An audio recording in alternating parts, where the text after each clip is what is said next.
خداوند جان و خرد که از این برتر اندیشه بر نگذرد. کسی کو خرد را ندارد ز پیش، دلش گردد از کرده خویش ریش. من هم به خودم شب یلدا، شب چله رو به شما خجستگار میگم و امیدوار هستم که همه جشن‌ها رو ما در روزهای متمالی با سادگی هرچه تمام‌تر که همون با شکوه‌تر میشه جشن‌هامون همون گونه که هست اجرا بکنیم. امروز با یک واژه‌ای در شاهنامه ما داریم به نام گزینش، به معنای انتخاب. در شاهنامه در رابطه با گزینش بسیار صحبت میشه، چرا که ما زندگیمون رو با گزینش هامون میسازیم. همسرمون رو گزینش میکنیم، شغلمون رو گزینش میکنیم، تصمیم‌های بزرگ و کوچیک زندگیمون رو گزینش میکنیم. بنابراین خیلی مهم هست گزینش در زندگی ما. من برای اینکه زیاد هم وقت نگیرم با یک مثال و از زندگی ضحاک براتون میگم و چند گام از زندگی ضحاک رو که اگر در هر مرحله خرد و آگاهیش رو به کار میگرفت و گزینش بهتری میکرد، به روزی نمیافتاد که همه جهان تا ابد نفرینش بکنه. حالا این رو چون سمبولیک هست دیگه، در جایگاه خودمون بخوایم قرار بدیم، فقط این هست که هر لحظه به گزینش هامون توجه کنیم.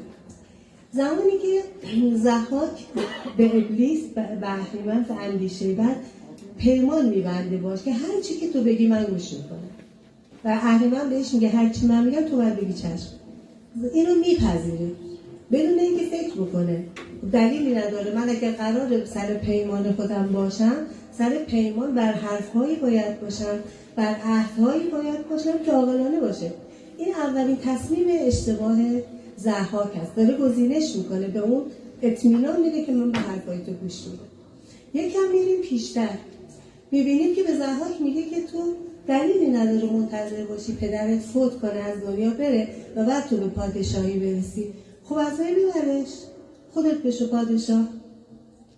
در حالی که یه تک فرزنده و اون پدر هم پیره، در حال از بین میره و این پادشاه میشه، حاکم میشه. و دقت اگر بکنی ببینیم در لحظه اول ضحاک مخالفت میکنه، میگه مگه میشه آدم پدرشو بکشه؟ ولی پیمان چون بسته، چون تصمیم اول رو اشتباه گرفته، بهش میگه تو با من پیمان بستی، پس بس هر پیمانت بمون. بنابراین دوباره میریم سراغ گزینش. دوباره ضحاک داره گزینش میکنه، تصمیم بعدی، و روز به روز داره وضعش بدتر میشه. گزینش بد بعدی پدر رو میکشه. میریم یکم جلوتر، میرسیم به جایی که خود در زمان ضحاک، پیش از ضحاک همه گیاهخوار بودن، گوشتخواری باب نبوده و اهریمن شروع میکنه به اون خوراک شکار دادن و انقدر اینو پیش میبره تا ضحاک میشه یه فرد شکمباره. بعد به جایی میرسه که فکر میکنه خداست، از او بهتر نیست. اهریمن میگه تو چی میخوای من به تو بدم؟ من هر چی میخوام تو داری به من میدی، منو به پادشاهی رسوندی، هر چی میخوام داری میدی، چه افتخاری من میتونم به تو بدم؟ ببین چقدر سقوط میکنه مقام انسانیت. میگه که هیچی، من فقط میخوام سر دوشهای تو رو ببوسم. میگه از این افتخار بالاتر نیست. خب من این افتخار رو به تو میدم. ببینید همه اینا نزول انسانیت. و این میاد سر دوشهای ضحاک رو میبوسه و مار رویش میکنه، دوتا مار که داستانش رو میدونید. و بعد میریم گام بعدی. حالا میخوادیم این مارها اندیشه بد هستن. چرا کف دست نیستن؟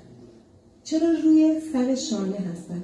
به مغز نزدیکن و از مغز تغذیه میکنن. مغز چیه؟ خرده. وقتی اندیشه ناپاک داشته باشی، مرتب تصمیم‌های اشتباه میگیری و این بلایی که سر ضحاک میره جلوتر. بهش میگه که برای از بین بردن این مارها، این اندیشه و روزی 2 جوان رو باید مغزشو در بیاری، بده این مارها بخوره. این هم با سمبولیکه. مغز جوانها خرده، مارها اندیشه بده. هر جا نور باشه تاریکی میره. شما وارد یه اتاق بشید، اتاق تاریک، کلید برامو که میزنید، به محض اینکه نور میاد دیگه تاریکی نیست. خرد هم که باشه اندیشه بد میره. اگر قرار مارها بمانند، بدیها بمانند و یه عده از این بدی ها سوء استفاده بکنن، پس خرد نباید بشه. پس جوان ها باید برن. خرد میاد، اندیشه بد میره. بنابراین این میاد، باز دوباره میرسیم به ضحاک. دوباره باید گزینش کنیم. در هر یک از این مرحله هایی که من به شما گفتم، ضحاک میتونه گزینش بهتری بکنه. اونجایی که میخواد پدرش رو بکشه بگه من با تو پیمان بستم، اشتباه کردم. جایی که میگه جوانها رو بکش، میتونه بگه دلیلی نداره، من یه نفر میمیرم، چرا این همه بکشم؟ پس هر کدوم از اینها جایگاه گزینش بهتری که میتونه گزینش بهتری بکنه. من چند تا بیت از فردوسی میخونم از حضورتون مرخص. میگه چه بندی دل اندر سرای سپنج، چه نازی به گنج و چه نالی به رنج. چو دانی که ناچار بایدت رفت، همان به که کاری بسازی به تفت. کسی کو ندارد خرد راز پیش، دلش گردد از کرده خویش.